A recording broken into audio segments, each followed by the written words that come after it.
Okay. So go ahead. Cool.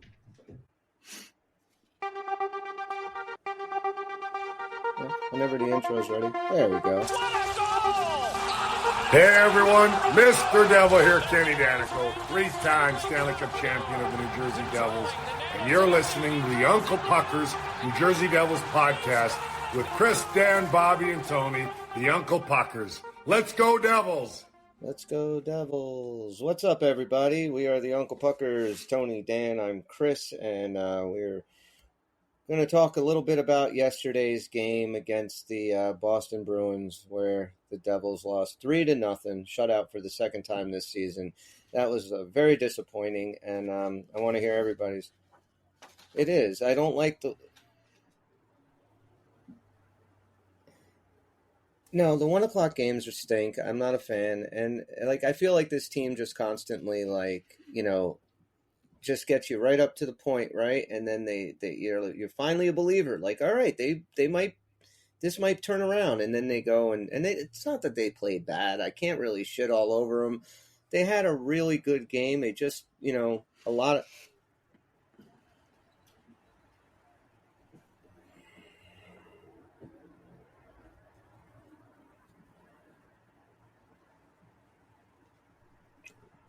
And Boston just played a fantastic game. They really did.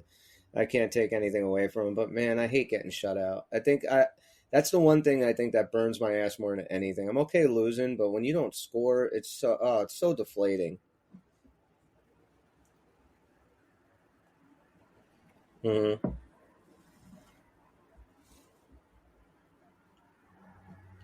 Nico Daws looked great too. I mean,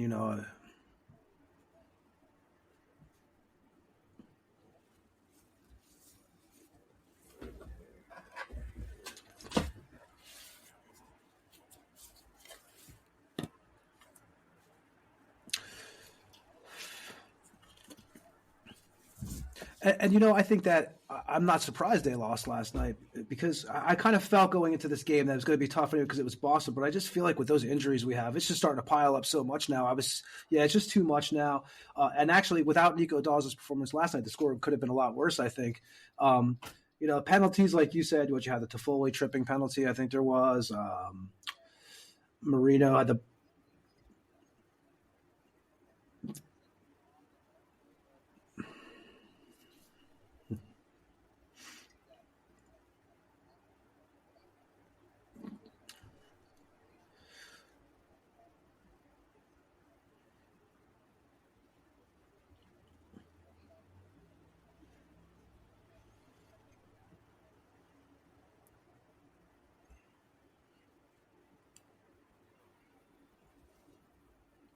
And I hate that delay a game, that Nemitz. I know, I hate that call, but it's. I do have to say, the first goal that was called back as soon as they break over the red line, I said to my wife, they score on this, they got a challenge. This was fucking like a foot offsides. And, sure as shit, they score, and thank God it was a foot offsides, and they came back, and I was like, all right, this is exactly what we need, right? Get out of the first period 0-0. And I said, watching the game, this feels like a game where just one goal is going to do it. And it was fucking exactly that. It was that feel, because both goaltenders I thought were playing really good. But I do have what was Brendan Smith doing when he took that run at, I don't even remember what Bruin it was, but, he was flying. If you see that play, what was he trying to do?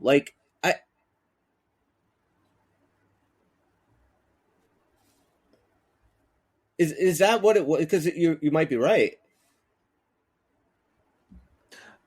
But that hit on Bedard was completely legit, though. No problem with that. That's not what he's saying. Bedard went right into him, yeah.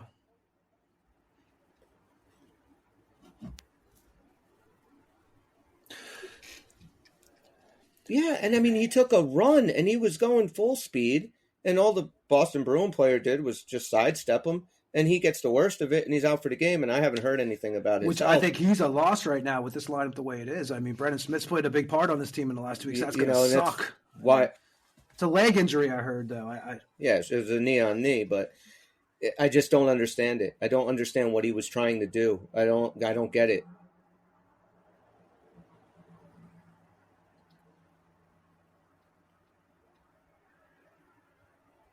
Yeah.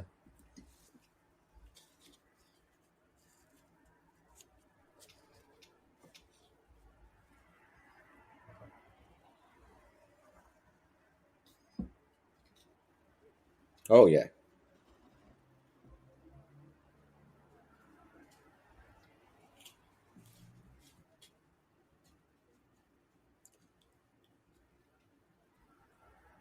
Yeah, what the fuck is he doing? What? Why? I don't get it. And maybe you're right. Maybe he feels that that's his only job now, and he's overcorrecting, I guess, and he went for it. But it just seemed a little they're very unnecessary. Right.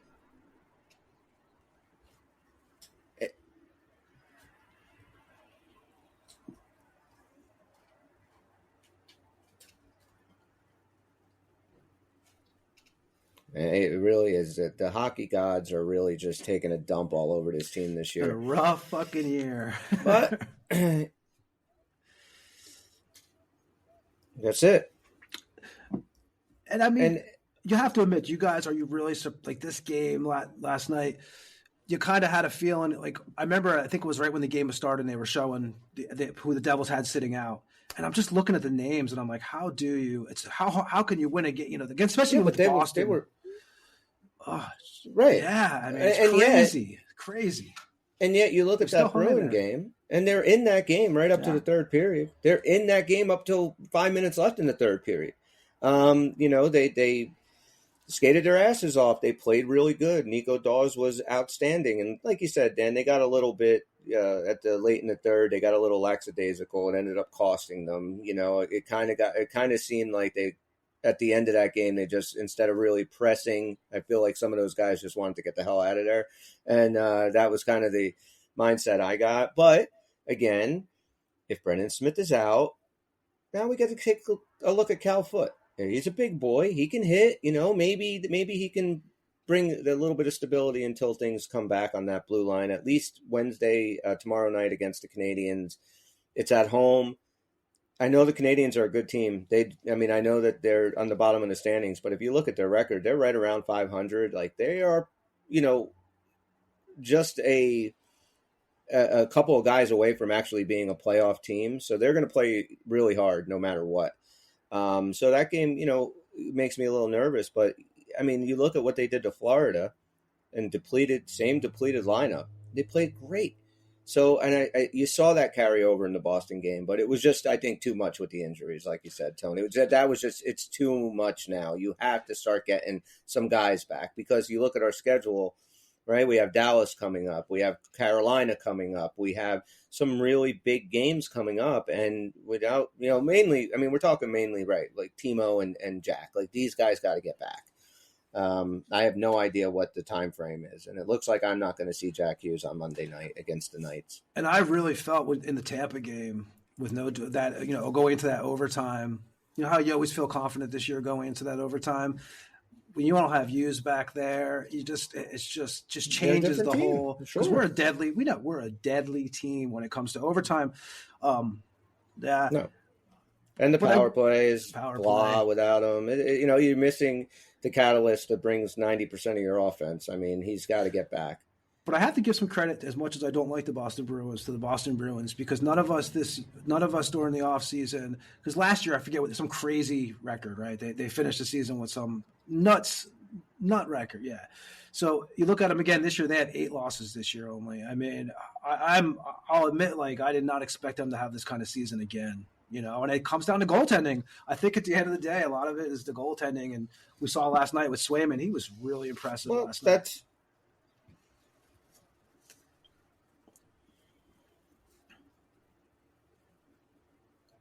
Marchman's, hate him, but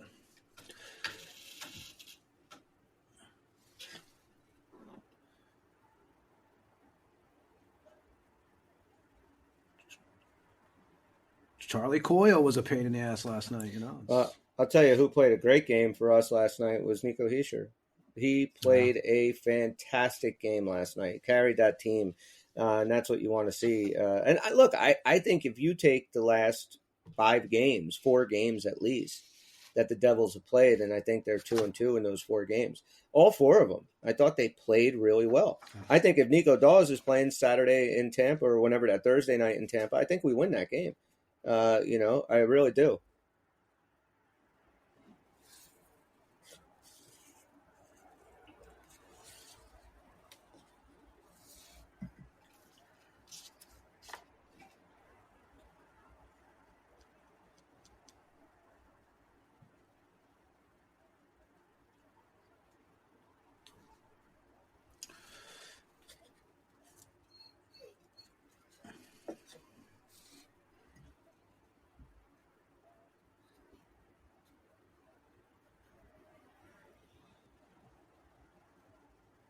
And that's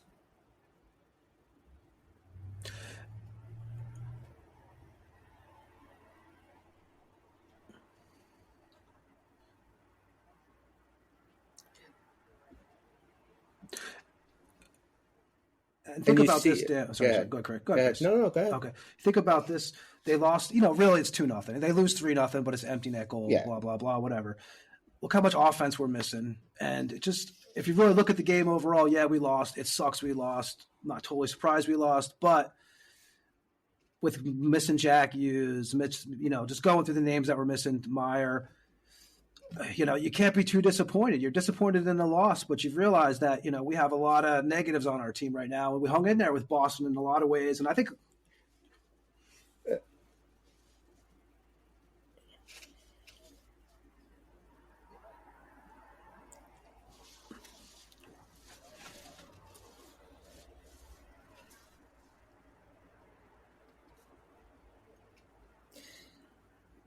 and some of our young defensemen, and I mean, I think Simone Nemec has played fantastic this season since being called up, and I think Luke Hughes has been playing really well, but has played really well. The last handful of games, I've seen him kind of, you see those rookie mistakes, you see those, not getting the puck, not making the quick decisions with the puck, not knowing what to do, carrying it a little too much.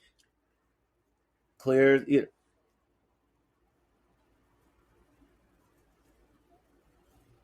They,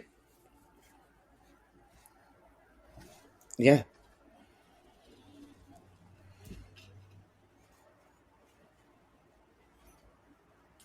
that's it.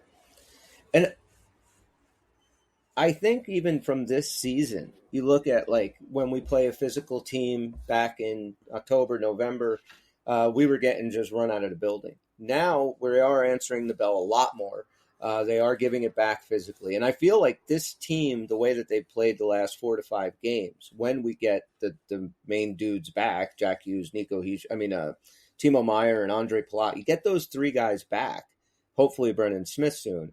And if they can incorporate that great power play, that great skill, along with this responsible defensively, taking care of the hits, playing physical, not getting completely thrown off your game. I think they can be a very, very good team, but it's a matter of you look at the standings and you have fucking everybody just bunched up. It's crazy. So giving away any amount of points, regardless of why, it's just, it hurts, so now we are officially starting tomorrow on the second half of the schedule. It's our 42nd game. We've played half the season. And if this team had been 100% healthy, I think we can look at where we are right now and say this has been a disappointing half of the season. But because of that and because of our goaltending, I don't know if you can, like you said, I don't know if you can complain about it. Of course we want to see him do more. We want to see him get better. And they probably will get better because the trade deadline is ahead and we have a whole bunch of guys that should be back soon. And if they can stay healthy and go on a run, I think that they can be a really good team. But it feels like it. No.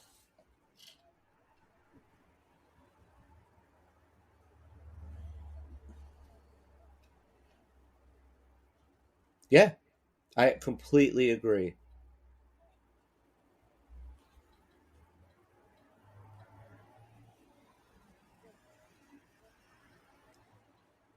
If you guys could have one player that we lost from last year, who would it be that back on this team right now that you think that we missed the most? Like what spot?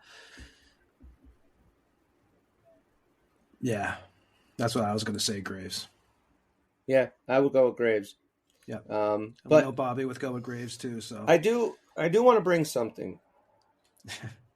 Well, I mean, it's better than. I mean, I don't think he would have done worse than Vanacek. He was doing okay in San Jose. Yeah. I haven't kept up to date. I don't want him. I don't want him. Like no matter what. I also think that that's a big part of him getting out of here. I think that he needed this change of scenery, and it's helping him a lot. If you were to bring him back here, or if he would have stayed here, we probably still have the same old Mackenzie Blackwood. But let's talk about goalies, because it does look like we have at least one very serviceable goalie. Right. Well, we all this talk about who are we Devils going to get. We're one of maybe 4 or 5 teams that are legitimately in a goalie market. There are 3 names that keep on getting regurgitated, and that's Jake Allen, John Gibson, Jacob Markstrom. These are the 3 guys. Now, we know that you could probably get Jake Allen for, maybe a second-round pick, maybe a prospect, something like that. You can bring Jake Allen in. I think he has I'm not sure what his contract is, and I don't even know if he has any term. You might just be renting the guy for this year. So that's Jake Allen. All right. Then, you got Jacob Markstrom. Is Calgary really going to move him, because they are winning and they are kind of right at the cusp of a playoff spot, if not in one already? I haven't checked the standings. So is Calgary going to go? I know they have 3 goalies. I know that they really like their 2 young guys. Are they going to pull the plug on Jacob Markstrom? And then you go to John Gibson, and it's a big contract. It's a lot of money, and it's 3 more years. Then you go to John Gibson, another big contract, and you have Pat Verbeek, who's GMing Anaheim, who is going to want top premium price. So those are the 3 main guys. But let me bring up a 4th guy, and let me know what you guys think, because as of a couple of days ago, I don't even know if this guy was on the market, but Elvis Merzlikins, what the hell's his name? Yes. Elvis Merzlikins. Elvis Merzlikins. Yep. Merzlikins. Yep. Elvis what? Merzlikins from the Columbus Blue Jackets has requested a trade. And he wants out. He made some comment, right? Or something. It says here that what's that then? And he, what do you think about Elvis entering our building? It says here, the goalie spoke following a 4-3 shootout win against the Canucks at Nationwide Arena on Monday. He made 27 saves and stopped all 4 players in the shootout in his first game since December 29th. He said, quote, "After my last interview, everybody knows I requested for a trade. Quote, everyone was still here playing for me and blocking the shots for me. This was awesome. I really appreciate my teammates. It wasn't an easy game for me, and they made me feel easier. They let me feel the puck better and easier, and I appreciate for that help." Okay, so he doesn't speak English as his first language, but you all get the idea. Merzlikins has been a healthy scratch in 3 straight games and 4 of the past 5, playing behind Tarasov and Spencer Martin until backing up Tarasov on against the Seattle Kraken on Saturday. Merzlikins told the media on Friday he was not happy being the 3rd goalie, and that he, his agent, and the Blue Jackets organizations had agreed that a new scenario was needed. When asked at the time if he had requested a trade, Merzlikins reiterated the phrase "new scenario." But on Saturday, he told several reporters off the record that he may not have made himself clear and would talk later about the situation. Right now, he's 8-8-0 with a .322 goals against average, a .906 save percentage. He's played 24 games. And he won his 8th game of the season on Monday to surpass his win total from last season when he was 7-18-2 with a .423 goals against and an .876 save percentage in 30 games, 27 starts. So there's a little bit more about here, where he was drafted, everything like that. And so what do you guys think about Merzlikins? Well, it is over 9 now. Yeah. So yeah, that's big. I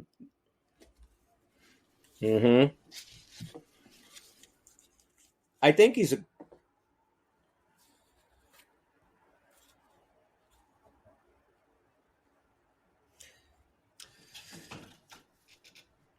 I've watched him play. I've watched him play. I'm not really sold on him. Obviously, there's a reason they don't want to keep him too. I mean, Well, like I if said, they have other guys, it looks like that's what it looks like. I think we've seen this guy play. He's I don't know. I don't think he's the answer. Him and like Gibson actually are the two guys that I'm not really interested in. Yeah. I'm much more interested in Elvis Merzlikins than I am John Gibson. I'll tell you that. Neither of them, well, let's see. He is how old is he? Let's find out a little bit here about. He is 29, so he's getting right into that sweet spot. 29, 30 years old is where they really kind of hit their peak goalie. I need to take a look at his contract, so let me do that real quick. 29. And we'll see what we have. 29, Dan? 29. It was a good time. Yeah. 29. Okay. So he became a Blue Jacket in 2021. He's got a 5-year extension that he signed in 2021, so there's 3 years or 2.5 years left on it with an AAV of $5.4 million. So we have the money. It's not a huge cap hit. I mean, it's more than what we're paying Vanacek and stuff, but it's not a huge hit. And, I just think a guy like that with Nico Daws can shore up our goaltending a lot more than Vitek Vanacek and Nico Daws. I don't trust Vitek Vanacek at all anymore. And I'm kind of at the point, like, I don't even really want to see him play. Especially after watching Nico Daws. For whatever reason, it's not working out for Vanacek, and I don't know when he's going to get another start. I think that you should give Daws tomorrow, and I think, like we talked about the last show, Dan, maybe you give Vanacek Friday against Columbus. But, we're probably going to get a look at Elvis Merzlikins on Friday against Columbus if he plays. I like that. Other than if you can't make a deal for Jacob Markstrom, who I think is the best guy out of those. Right. If you can't make a deal with them, I think John Gibson is off the table. I think Pat Verbeek is going to wait for a team that is so desperate, Toronto, where, they might give up, a king's ransom for him. And I think that's what he's waiting for. And I don't want to see us give up a king's ransom for John Gibson. But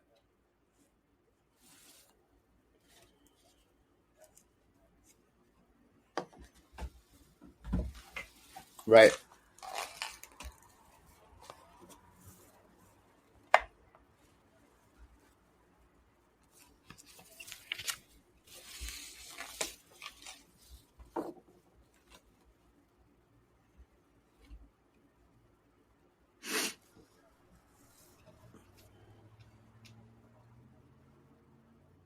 No, you saw it last night. I mean, we had great goaltending. Nico Daws did his job. He allowed 2 friggin' goals in. You couldn't score 1. That's not on him.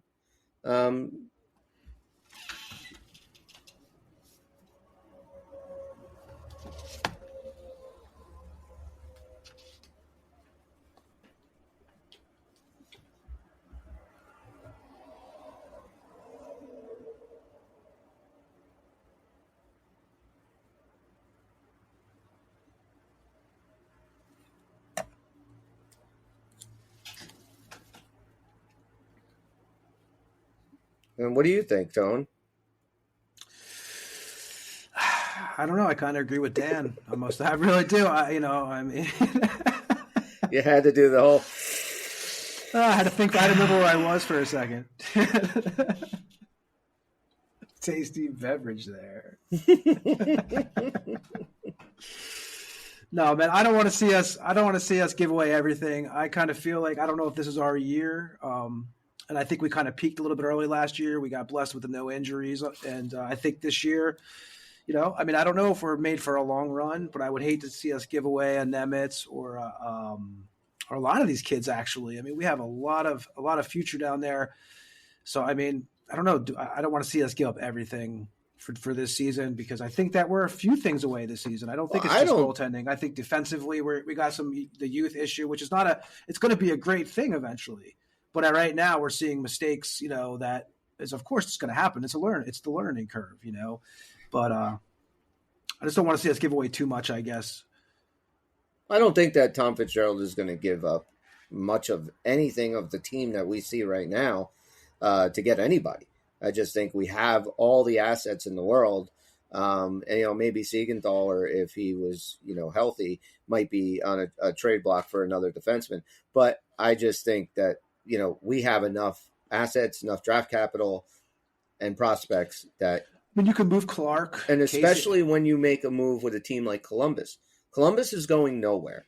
So they're going to want to dump their salaries. They're going to want to dump these guys that don't want them. I think we already made a deal with them with Severson. We've dealt with Columbus before. I think that could be a move that we give up minimal that's going to hurt this team, and we get a goalie in that can, I think, shore up our number two position. Minimal's the key word, I think, with that. Yeah. And I think that, look, Tom Fitzgerald is not a fool.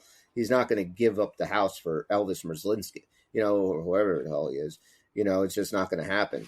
Now they're saying here, because Nico Daws, 23-year-old, has played 5 games in this NHL season. He has a .922 save percentage. That's 40 percentage points ahead of Vitek Vanacek. For reference, Daws has allowed 13 goals this season. Vanacek would have allowed 20 with his current save percentage. In 5 games, Daws stopped 7 goals more than the previous starter. And that's not even what's most impressive. While his .922 save percentage would have him in the top 10 in the league for any goalie who's played at least 5 games, he leads the league in an even more important stat. With the Devils' defensive injuries and a young defense overall, led by Luke Hughes and Shimon Nemec, they will give up high danger chances. Since Dougie Hamilton's torn pec muscle cost him likely the rest of the regular season, the Devils have given up 240 high danger chances. While Vanacek has stats that are literally worst in the league, the Devils have a goalie with the best high danger save percentage in the league according to Natural Stat Trick. Daws has stopped 52 of the 57 high-danger shots against him. That's .912 HDSV percentage. What is that? High-danger saves percentage? Okay. Is better than any other goalie who's played more than 1 game in the league. Better than Connor Hellebuyck, better than John Gibson, better than Jacob Markstrom. What do you guys think of that? What was it called? High Killer? What were you saying? High danger chances. High danger. Sounds like an AC/DC record title. High danger chances. So I mean, those are stellar numbers. Merzlikins. Am I saying that right? Merzlikins. Then he just appears on the team. And we play and then them boof, when? he's just in goal. You say him 5 times fast, and he shows up. You hope he doesn't mix up. So, what do you guys think the odds are on Elvis Merzlikins becoming a New Jersey Devil?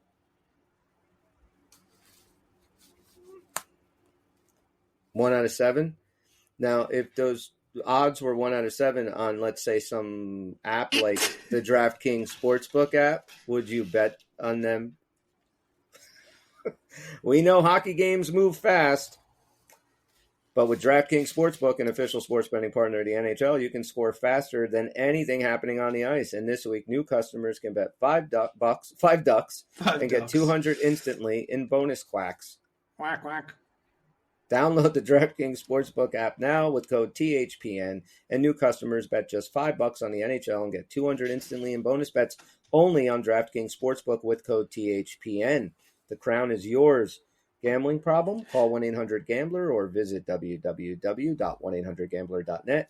In New York, call 877-8-HOPE-NY or text HOPE-NY. In Connecticut, help is available for problem gambling. Call 888-789-7777 or visit ccpg.org. Please play responsibly on behalf of Boot Hill Casino and Resort. 21 plus, age varies by jurisdiction. Void in Ontario. Bonus bets expire 168 hours after issuance. See dkng.com/hockey for eligibility and deposit restrictions, terms, and responsible gaming resources. NHL and the NHL Shield are registered trademarks of the National Hockey League. Copyright NHL 2024. All rights reserved.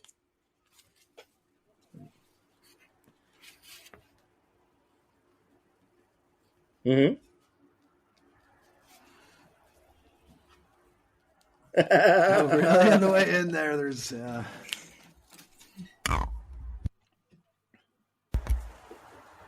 Ooh, nice.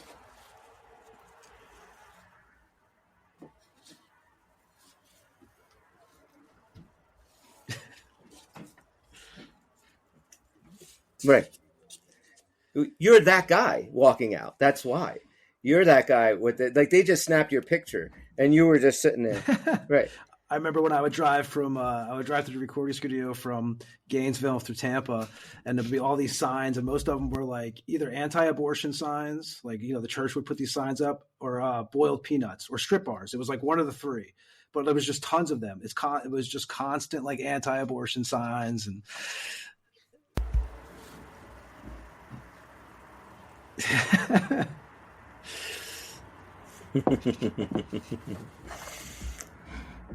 Like actual people with, you know, brains and empathy and compassion. Sure. That's most of Florida, right? Yeah, exactly.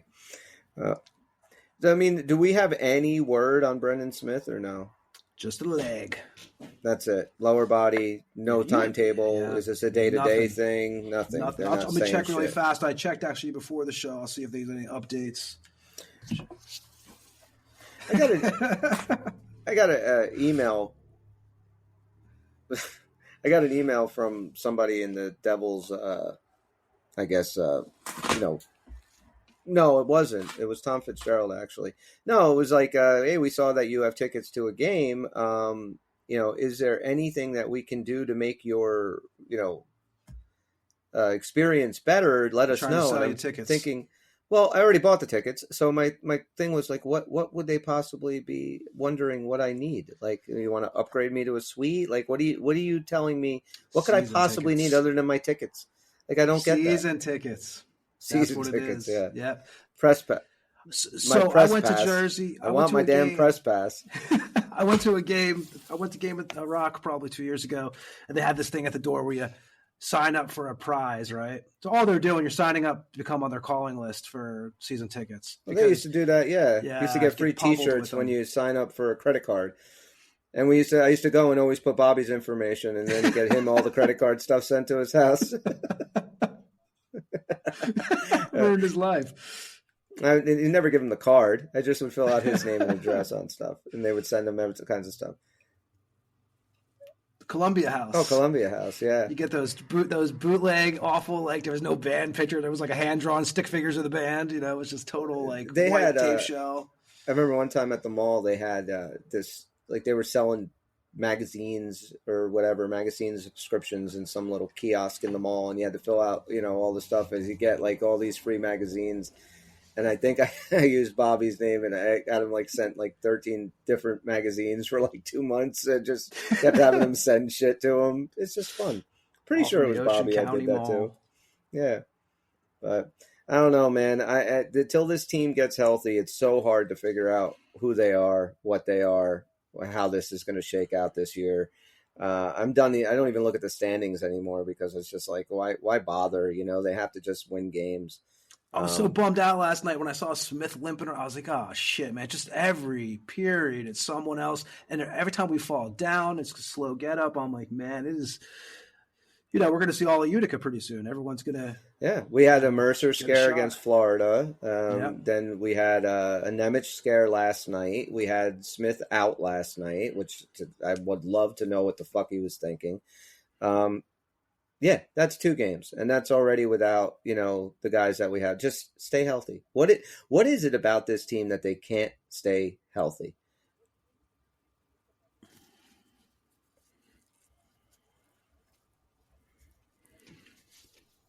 Right.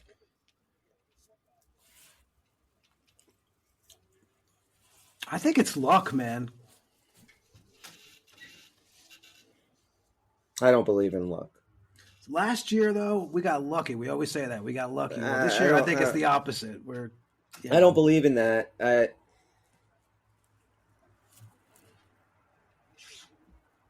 Is this a way that we're playing is what I'm asking?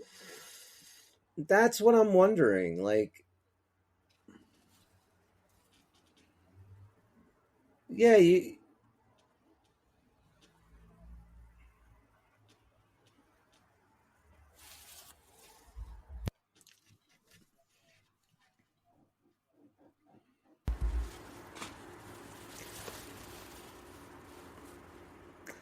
You know what was a little worrisome about last night's game? And I don't have the numbers, but I'm sure that they would be staggering. We're a very good face-off team.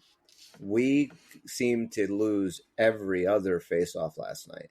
Like that's a problem, you know. And I don't know what I mean. Listen. I get it. Boston's a great team. They have really good centers, but like we were. I mean, even McLeod, who's the best in the biz. I don't know. Tone, do you have that stat I'm looking. of what I'm the pulling up, face-offs trying were? to get it up here right now.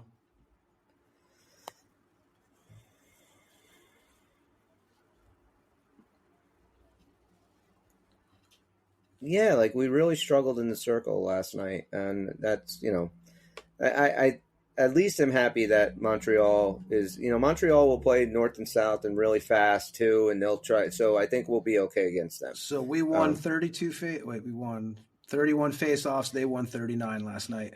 It's wow. I thought it was a lot more lopsided than just that. Wow. Yeah. Okay, well that's just me. It seemed like we were losing every friggin' face-off. Yeah, maybe. We even out-hit them 32-31. So, I mean, oh, wait a second here. Wait a second. Yeah. I think Tony's reading the wrong Wait a stats second here. here. Let me get Chris to get some jokes going on here. Tony was looking at the wrong stats there. 1 second. So you guys talking, I'll find them from last night. I was looking at a different. I was like, wait a second. We didn't score any goals last night. Yeah, what game was this? The 1995 playoffs, first round. Yeah, I think Chris Terreri had a shutout in game 2.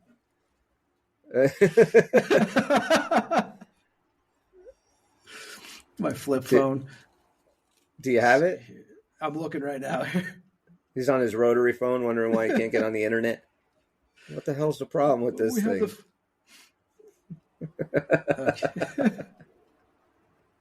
Is Stan Fischler still alive? He is still alive, yes.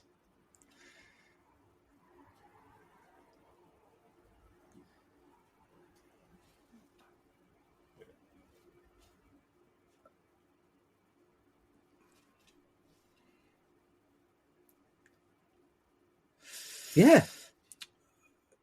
Getting Yeah, I mean, he's got to here. be like in his 90s.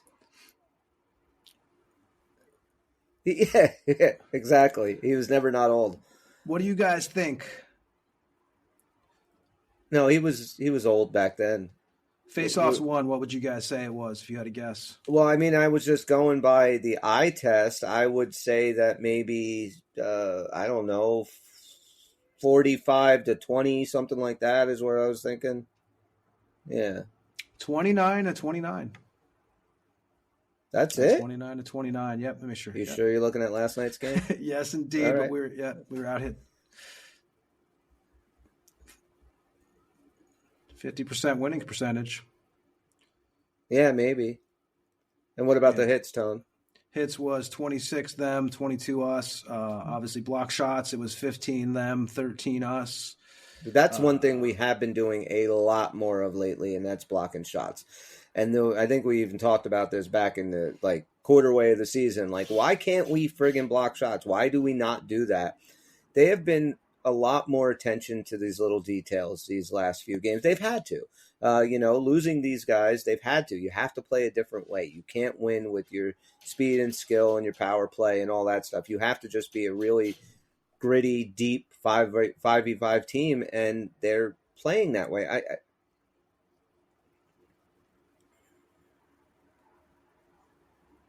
Yes.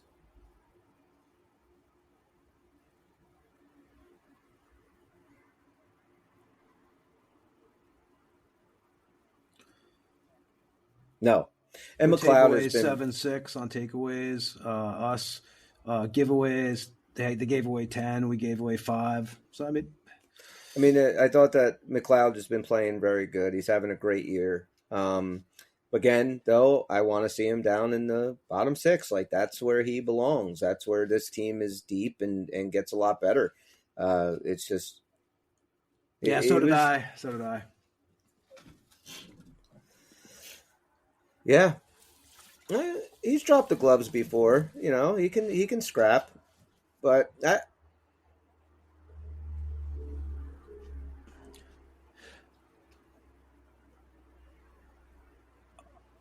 Yeah.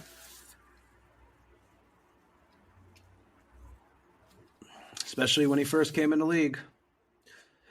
Holtz, I thought Holtz was going to get into it, but Holtz looked worried. Holtz looked like, oh, shit, man, I don't want to do this. Like, Yeah, they were getting – I thought he was going to – there was a little scrum going on there. I think it was in the second period or it might have been the end of the first. There's another guy.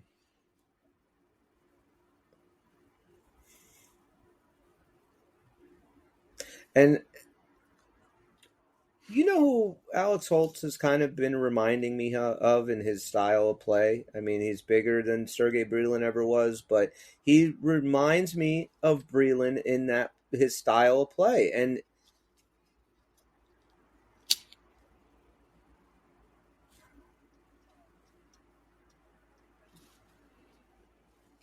yes.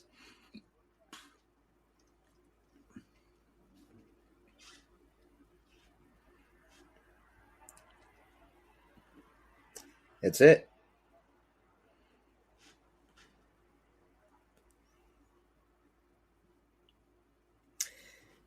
And you see his development and how it's gotten. I mean, from the beginning of the year to now. I mean, he is really coming into his own where he is a good depth guy. And maybe that's his role. Maybe he's a, third line dude his whole career and can help this team maybe go and win a few cups like Sergei Brylin did.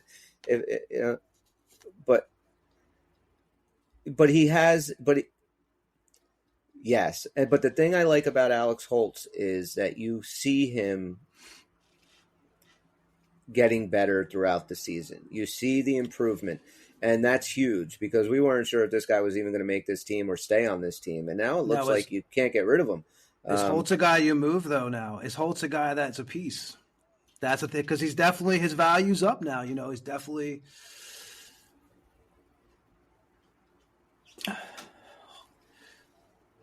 but Holtz is starting to get proven. People like that, these teams.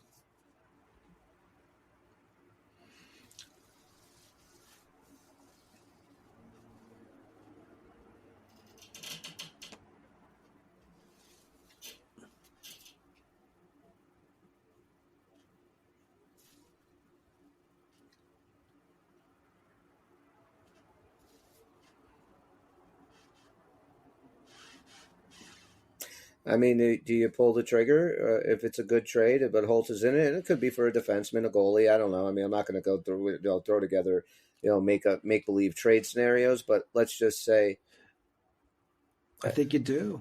I'm okay. You got to with give it. up something. Nothing's not going to hurt. Like, to get something good, it's going to hurt a little bit. And I think, Holtz.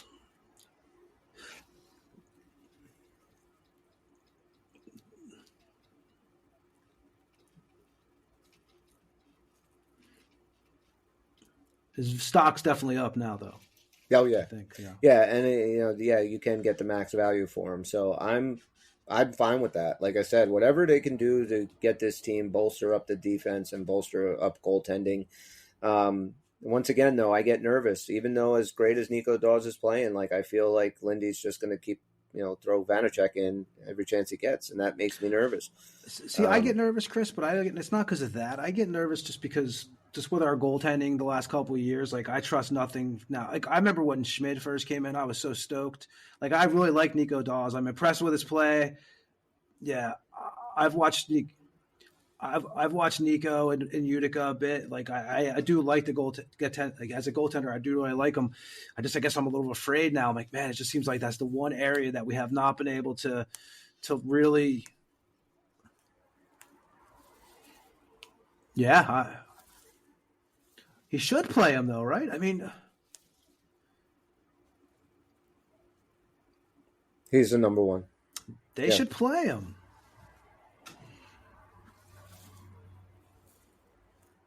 That's what I said.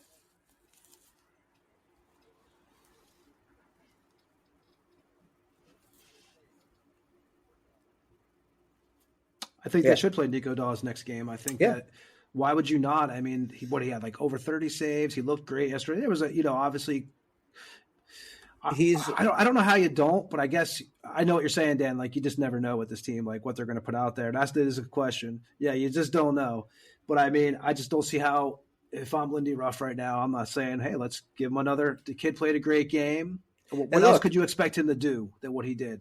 he give him got the next start. injured, between his surgery, everything. He's played like 6 games or like 10 games in the last year. So it's not like we have to worry. He says he feels as good as he did ever in his life. So you can't, worry about this guy getting tired. He hasn't played. And then there's no reason that a 23-year-old kid shouldn't be able to play every other night. Comes in Wednesday, and he hasn't played a lot at home. He's been in a lot of these road games. Put the kid in at home. Give him a start at home. This team's not good at home. You got to get the points. You're playing a team that you... Yeah. It'd be kind of disappointing if he's not in there. I mean, how does it not disappoint you a little bit? And you look at the schedule and look at, you have Columbus on Friday in Columbus, and that should be Vitek's game. And then Saturday, you should... how great it would be, make the trade for Elvis Merzlikins now, and then put him in against Columbus on Friday. That'd be awesome.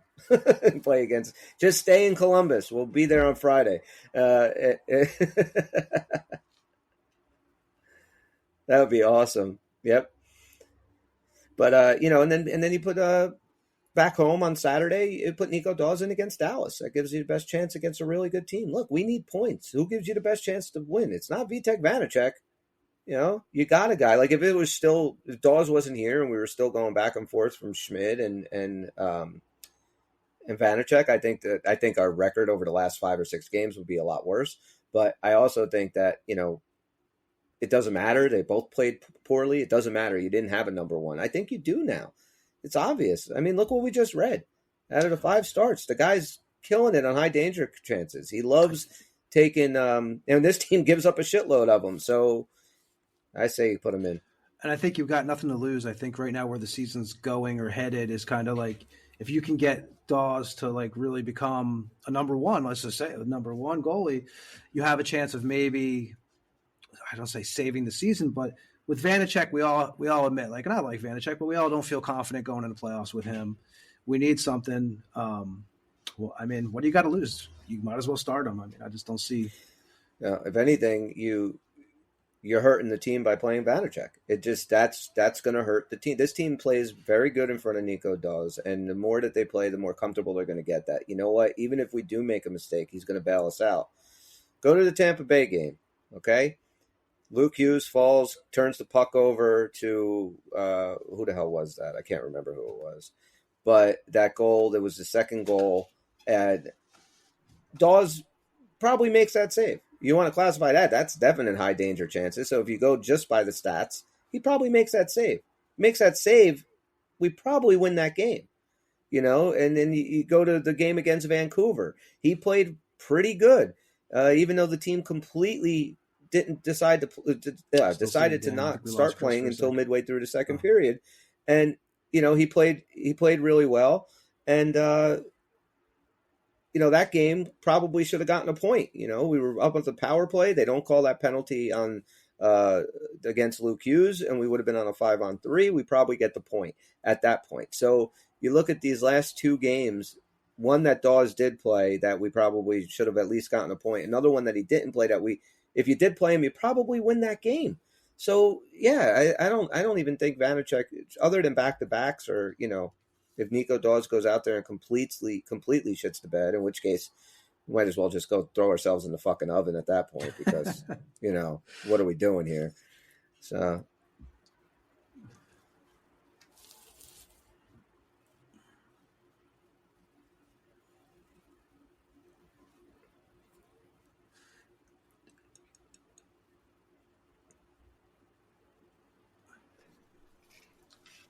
Yeah. If I would have told you guys last year in the second upcoming season that our biggest thing that we'd have to rely on was Smith and Nico Daws, none of us would believe it. This is these are the guys we need to come through for us. Well, I mean, look, you put Brendan Smith on a bit more of a pedestal than I do. I think Brendan Smith has been playing a lot better over the course of the last 5 games or so. I don't think it's a pedestal. Games. I just think he's more important right now than he's ever been for the Devils, what they need him to be. And I think he's pretty much done that. Yeah. Yeah. Until they address that, then he is the one that actually wears that hat. No, and I like everything that Brendan Smith brings in his game when he's playing his game. I like everything that he brings. Yeah,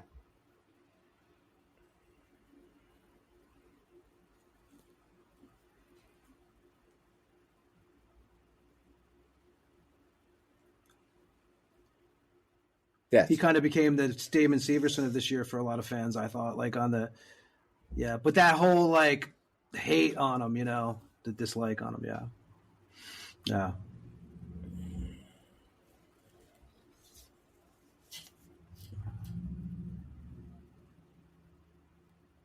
Yeah.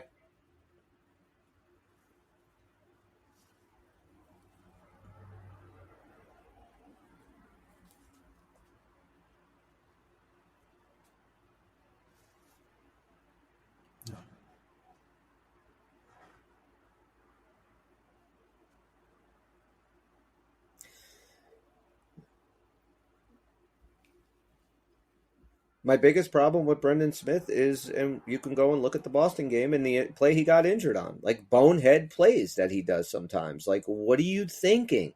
That it just that's his biggest problem. It's the Philadelphia game where he gets suspended when he hits the slash and cost us a point in that game. Like, there are just things that, yeah, badly timed, and it's like that's the thing that bothers me now that he's hurt. Oh, I don't he's since the Chicago game, I feel like he's been He's kind of definitely like, controlled it. he stepped up in that game, and I think it kind of maybe clicked. Like, okay, this is how I'm supposed to play. This is how this team needs me to play. Yeah. I also think he thought to himself. I think he also thought to himself that at one point he was going to be in the press box for a lot of games, and I think that he also got a chance. He also got the chance. Now he probably realized, like, well, shit, if I can clean up this part of my game, they need me right now. Like right now, every night there's a different guy sitting up in the So I mean, maybe that has. Nope. And if Brendan Smith can bring that every night without taking stupid penalties and things like that, Brendan Smith could be one of our best defensemen. It's just, he's got, and hopefully he's not, I really hope he's not gone for long. I don't want more guys from Utica on this team. What's up with Hamilton? Now. Has anybody heard with Hamilton? Hamilton is most likely, if he's going to come back, it's going to be for the playoffs. That's what I heard. That's where it stands, and that's a big if. Now, I think it would be fantastic if you're rolling into a playoff series in April and you just get the news that Dougie Hamilton is healthy and ready to come back on this team. I mean, talk about a shot in the arm, man. That changes everything. That changes our power play. That changes so much about this team. I miss Dougie, and it's even with Jack out, I think he would be a catalyst on this power play, and we just haven't had that right now. I like Colin Miller. I'd like to see Colin Miller a little bit more on the power play, but that doesn't seem to be happening. Just to kind of maybe try and recreate that giant shot that Hamilton brings, because Colin Miller has it. But I don't think we're going to see Dougie Hamilton this year. I really don't, which sucks because it could be something like Vegas had last year. Mark Stone coming back right before the playoffs. I think he played like 3 games before the playoffs started, and just is as fresh as a daisy and goes on a hell of a run. Tampa did that with who? Was it Kucherov?